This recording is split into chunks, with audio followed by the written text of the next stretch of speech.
नमस्कार दोस्तों, आप सभी का बहुत बहुत स्वागत करता हूं आपके अपने YouTube चैनल में।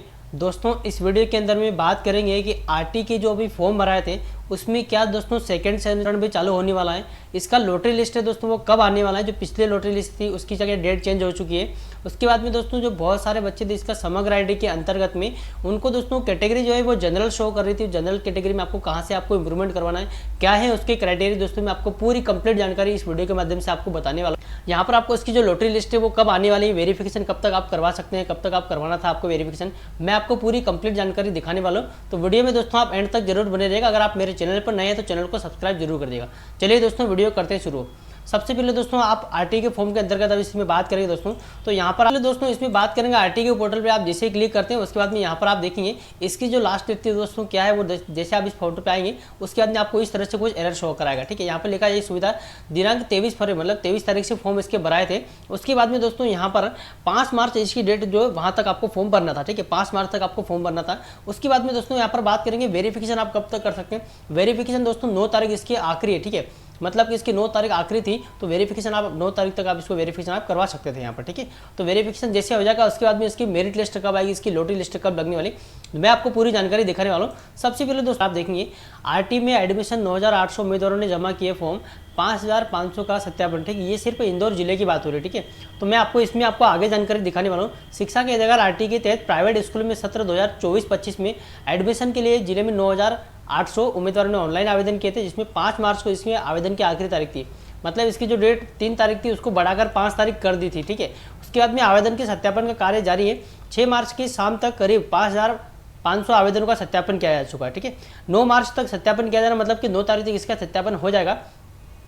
9 तारीख के बाद में पहले ऑनलाइन आवेदन करने की आखिरी तारीख 3 मार्च थी, लेकिन उसे 2 दिन बढ़ा दिया था। ठीक है, आर्थिक रूप से कमजोर एवं वंचित वर्ग के परिवारों के बच्चों को इसके तहत मुफ्त शिक्षा दी जा रही है। तो इसका जो आपको जो लॉटरी लिस्ट सिस्टम जो आने वाला है, लॉटरी लिस्ट या फिर जो मेरिट लिस्ट आप कह सकते हैं, उसमें दोस्तों आप देखेंगे यहाँ पे 11 और 12 मार्च को पारदर्शी रैंडम पद्धति से ऑनलाइन लॉटरी कर स्कूल आवंटित किए जाएंगे। ठीक है, मतलब कि 11 और 12 तारीख को आपके जिसका भी सिलेक्शन होगा बच्चों के मोबाइल के, मतलब जो मोबाइल नंबर दिया था आपने जब फॉर्म भरते टाइम, तो उस पर एसएमएस के माध्यम से भी आपको पता चल जाएगा कि हाँ आपका फॉर्म, आपका यहाँ पर सिलेक्शन हुआ है, या फिर आपको लॉटरी लिस्ट में नाम आया है, या फिर आपका मेरिट लिस्ट में नाम आया है। ठीक है, या फिर आपको यहाँ पर ऑनलाइन पद्धति के माध्यम से यहाँ पर आप चेकआउट कर पाएंगे। ठीक है, उसके बाद में आवेदक को एसएमएस से भी सूचित किया जाएगा। इसके बाद आवंटन पत्र, किसका लॉटरी में नाम आता है उसको आपको यहाँ पर आवंटन पत्र मतलब जो अलॉटमेंट लेटर है वो आपको डाउनलोड करना है। आवंटित स्कूल में प्रवेश ले सकेंगे। प्रवेश लेते समय ही संबंधित प्राइवेट स्कूल द्वारा मोबाइल ऐप के माध्यम से एडमिशन रिपोर्ट भी दर्ज की जाएगी। ठीक है, मोबाइल एप्लीकेशन के माध्यम से इसमें आपको एप्लीकेशन रिपोर्ट भी, आपको जो एडमिशन रिपोर्ट है वो भी आपको दर्ज करेंगे, वो स्कूल में आपको बता दी जाएगी। 22 मार्च से दूसरा चरण की प्रवेश प्रक्रिया भी शुरू कर दी जाएगी। मतलब कि जो पहले 21 मार्च थी उसको बढ़ाकर आपको 22 मार्च से दूसरा प्रक्रिया मतलब कि दूसरे चरण के लिए आप आवेदन कर पाएंगे। जो भी सीटें बचेगी उसके लिए आपको दूसरे चरण में आपको आवेदन कर पाएंगे। तो जो जितने भी सीटें बचेगी जो पहले से एडमिशन नहीं कर पाया था, अगर कोई पहले एडमिशन जिसने फॉर्म भर चुका है स्कूल में अगर नाम नहीं आता है तो आपको दोबारा से यहाँ पर आपको चॉइस फिलिंग करना, ना कि आपको दोबारा कोई फॉर्म भरने की आवश्यकता पड़ेगी। दोबारा आपको फॉर्म भरना नहीं है। अगर कोई पहले चरण में फॉर्म नहीं भरता है तो वो दूसरे चरण में आपको उनको फिर से उनको नया फॉर्म भरना पड़ेगा, तब जाके वो उनका फॉर्म अब वो कर पाएंगे। ठीक है, तो वेरिफिकेशन भी आपको नहीं करवाना पड़ेगा। जिसने अगर पहले करवा लिया है तो आपको सिर्फ चॉइस करना है और आपको लॉटरी लिस्ट में नाम आएगा। ठीक है, तो 22 मार्च से दूसरे चरण की प्रवेश प्रक्रिया भी शुरू कर दी जाएगी। दूसरे चरण की ऑनलाइन लॉटरी 28 मार्च को निकाली जाएगी। आप यहाँ पर 22 मार्च से दूसरा चरण चालू होगा, हो सकता है 4 या 5 दिन के लिए चलेगा। उसके बाद में वेरिफिकेशन भी लगभग वही चलेगा।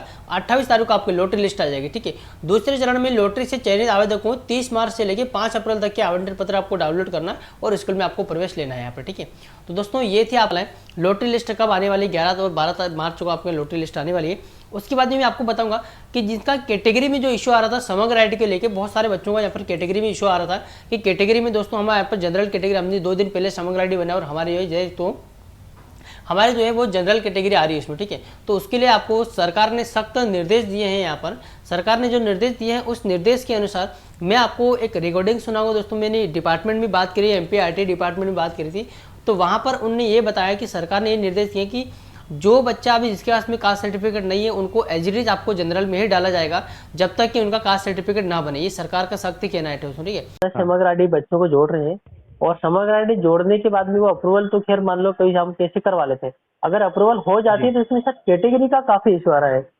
बच्चे की कैटेगरी मान लो कोई एसटी जी जी, कैटेगरी के लिए आप जो बोल रहे हैं ना सर, वो डिपार्टमेंट स्तर पे भेज दिया गया है।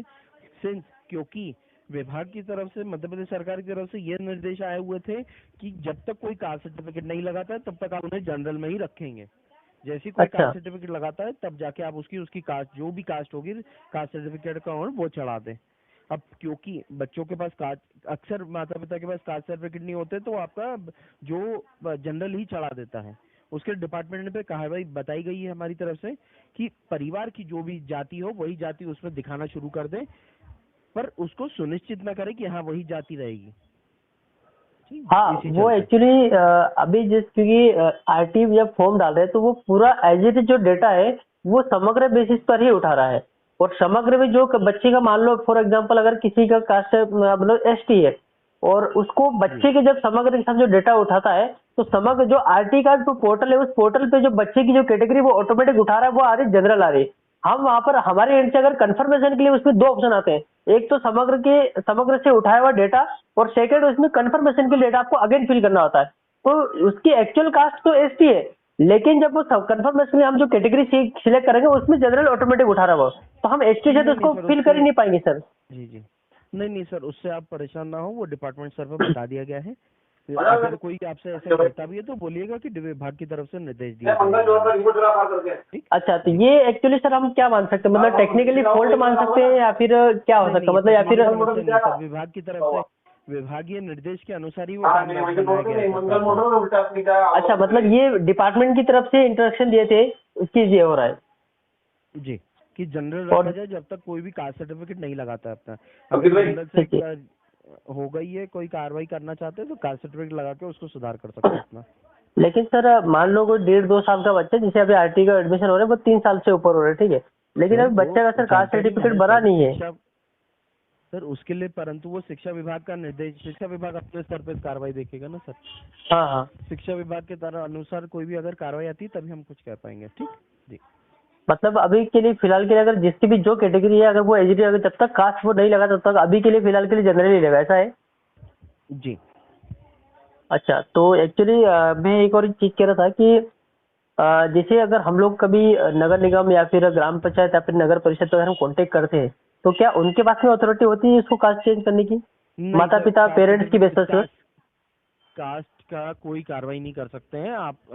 जनता के पास स्वयं ही कार्रवाई करने का अधिकार रखा गया कास्ट सर्टिफिकेट अच्छा लगा के। ठीक अच्छा, जी मतलब वो डिपार्टमेंट का ही अथॉरिटी, जब तक अगर वो इंडक्शन या तो यस नहीं करेंगे या फिर जब तक अगर उन्होंने बोलते हैं यही रखना है तो सिर्फ ये रखेंगे।